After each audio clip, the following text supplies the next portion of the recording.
ሄኒ ጭራሽ ቲቪ ታያለህ? ረፍዷል እኮ። ጎበዞች ተነሳችሁ? ኑ ቁጭ በሉ። ምን የመሰለች ፍርፍር ሰርቼላችኋለሁ። ምሳችሁን ደግሞ ከትላንትናው ቤት ቴካዌ አሳስርላችኋለሁ። አለቀ። ቁጭ በሉ። አረ ረፍዷል፣ እኛ እንወጣለን። ሄኖክ ትንሽ ሰዓት አለ። አሁን ይደርሳል። አላቆየውም። ሼፍ በስንቱ ልትሉኝ ትችላላችሁ። አንድ ማንኪያ ቅቤ ጣል አደርግባታለሁ። ያው እኔ ቅቤ ስለምወድ 2 ማንኪያ እናደርገዋለን።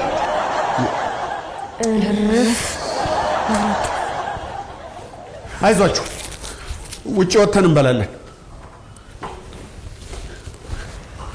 እኔ ያቅለሽልሽኝ ነው።